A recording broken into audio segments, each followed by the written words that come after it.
हथियार हमेशा से ही WWE का एक बड़ा हिस्सा रहे हैं, लेकिन उसको इस्तेमाल कर रहे रेसलर अपने प्रतिद्वंदी को चोट पहुंचाने की कोशिश नहीं कर रहे होते हैं। बावजूद इसके WWE मैचेस में इस्तेमाल किए जाने वाले सारे हथियार सुरक्षित नहीं होते हैं। उनमें से कुछ बहुत ही खतरनाक होते हैं और सही में किसी को चोट पहुंचा सकते हैं, जबकि दूसरे हथियार एक रेसलर को सही सलामत रख सकते हैं। हमने WWE में इस्तेमाल किए गए कुछ सबसे लोकप्रिय हथियारों का जायजा लिया और उन्हें सबसे सेफ से सबसे खतरनाक तक रैंक किया है। सबसे सुरक्षित हथियार है ये ट्रैश कैन। ये सबसे प्रसिद्ध तो नहीं है, लेकिन इसका इस्तेमाल दशकों से होता आया है। इसका एक कारण ये है कि WWE के ट्रैश कैन से किसी को चोट पहुंचने की कम चांसेस हैं। जो ट्रैश कैन WWE इस्तेमाल करता है वो एल्यूमिनियम और टिन के बने होते हैं। वो बहुत ही पतले होते हैं, तो उनसे ज्यादा नुकसान नहीं होता, पर उनसे बहुत अच्छी आवाज जरूर होती है। WWE के ट्रैश कैन इतने भारी भी नहीं होते और बहुत आसानी से मुड़ जाते हैं। इसकी वजह से इससे मार पड़ने पे ज्यादा दर्द नहीं होता और ऊपर से अगर सही से इस्तेमाल किया जाए तो ट्रैश कैन रेसलर्स को बचा भी सकता है। अगर उसे सही से सेटअप किया जाए तो वो रेसलर को अटैक से एक शील्ड की तरह बचाता है और साथ ही साथ पड़ने वाले मूव का थोड़ा इम्पैक्ट भी झेल लेता है, और इसलिए ट्रैश कैन WWE का सबसे सुरक्षित हथियार है। अगला है कैंडो स्टिक्स। आप पहले के मुकाबले इस हथियार को इधर हाल ही में ज्यादा इस्तेमाल होते हुए देख सकते हैं। इसके पीछे का कारण ये है कि ये बहुत ज्यादा खतरनाक नहीं होती है। कैंडो स्टिक्स लकड़ी की बनी होती हैं और अंदर से खोखली होती हैं, जिससे वो बहुत ही हल्की होती हैं और वो किसी रेसलर के शरीर को उतना नुकसान नहीं पहुंचाती। और साथ ही हल्के होने के कारण जब रेसलर्स इसे इस्तेमाल करते हैं तो वो उनके काबू में भी रहती हैं। इसके साथ उन स्टिक्स के दोनों सिरों पर टेप लगा होता है ताकि वो बीच से फट ना जाए और किसी रेसलर को गलती से उससे कट ना लग जाए। इतने के बाद भी इन लकड़ियों से चोट लगती है और वो रेसलर्स के शरीरों पर निशान भी छोड़ देती है। फिर भी बाकी हथियारों के मुकाबले कैंडो स्टिक्स इस्तेमाल करने के लिए सुरक्षित है। अब बारी है टेबल की। टेबल शायद WWE के सबसे प्रसिद्ध हथियारों में से एक है। किसी भी रेसलर को टेबल तोड़ के निकलते हुए देखना अपने आप में ही बहुत औसम होता है और ये उतना खतरनाक भी नहीं होता है। सच कहें तो टेबल के बीच से निकलना ज्यादा सुरक्षित हो सकता है जब रेसलर को सीधे मैट पर फेंका जा रहा हो।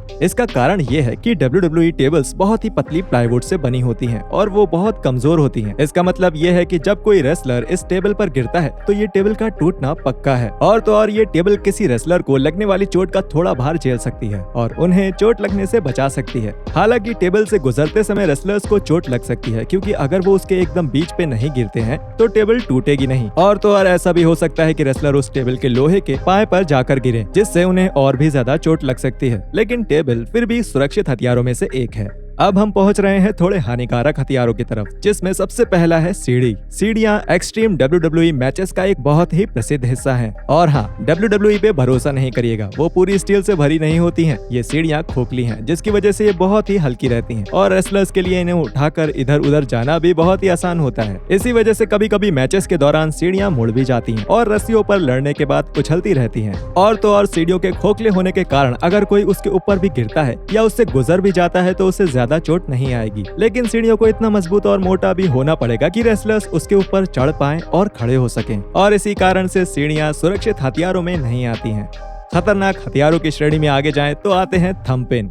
और थंब पिन को इतने ऊपर का स्थान इसलिए मिला है क्योंकि वो असली होती हैं। WWE में यूज होने वाली थंब पिन एकदम अच्छी क्वालिटी की होती हैं, मगर चौंकाने वाली बात यह है कि उनके ऊपर गिरना सबसे बुरी चीज नहीं है। हालांकि ये दर्दनाक जरूर होता है, मगर असल में उनको निकालना इससे बहुत ज्यादा दर्दनाक होता है और पिन्स को निकालने के बाद निशान और चोटें रह जाती हैं। किसी मैच में थंब पिन्स को इस्तेमाल करने का कोई सुरक्षित तरीका नहीं है और इसी कारण से हम इन्हें WWE में ज्यादा इस्तेमाल होते हुए नहीं देखते हैं। थंब पिन से भी ज्यादा असुरक्षित है स्टील की कुर्सियाँ। वैसे तो WWE में इस्तेमाल होने वाली कुर्सियाँ हल्के लोहे की बनी होती हैं और उनमें रिवेट्स नहीं होते हैं, जिसकी वजह से मारने पे वो मुड़ जाती हैं और यही वजह है कि कुछ ही शॉट्स के बाद आप इसमें डेंट भी देख सकते हैं। वैसे इससे थोड़ा रिस्क कम जरूर हो जाता है, लेकिन फिर भी चेयर से बहुत चोट लगती है और इनसे लगने वाली चोटें लंबे समय तक रहती हैं। यहाँ तक कि WWE को सर पर चेयर मारने को बैन करना पड़ा था, क्योंकि उनसे बहुत ज्यादा चोट लग रही थी। हालांकि WWE में कुर्सियां अभी भी इस्तेमाल होती हैं, लेकिन रेसलर्स उसे सिर्फ एक दूसरे की पीठ पर ही मारते हैं ताकि ज्यादा सरफेस एरिया की वजह से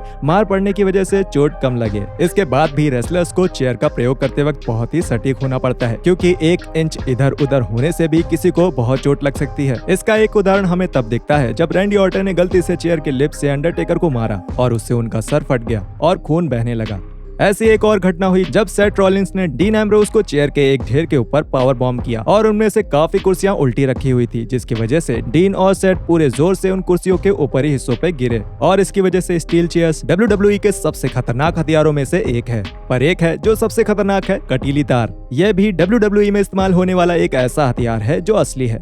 काफी हद तक तो कुछ रेसलर्स ने मैचेस में असली कटीली तार का प्रयोग किया है, जैसे ट्रिपल एच और बैटिस्टा का 2005 में हुआ हेल इन अ सेल मैच। मिक फॉली भी एक और ऐसे रेसलर हैं जिन्होंने कटीली तार का प्रयोग किया है, पर इसका मतलब ये नहीं कि वो हथियार हमेशा असली ही हो। WWE रबर या लेदर से बनी कटीली तार का प्रयोग करता है, जो कि काफी हद तक सुरक्षित है। इसको छोड़ के असली कटीली तार बहुत ही खतरनाक होती है और थंब पिन्स की तरह ही इनसे मार खाने का कोई सुरक्षित तरीका नहीं है। हालांकि रेसलर्स जिनको इससे मार पड़ने वाली होती है वो एक मोटी टी शर्ट या कोई और कपड़ा पहन लेते हैं जिससे वो खुद को बचा पाए, पर फिर भी कटीली तार से चोट लगना उतना अच्छा नहीं होता और कुछ भी गलत हो सकता है। अगर आप ये जानना चाहते हैं कि अच्छे वाले रेसलर्स टैग टीम मैचेस के समय हमेशा लेफ्ट तरफ क्यों होते हैं, तो स्क्रीन पर आ रहे इस वीडियो को देखिए।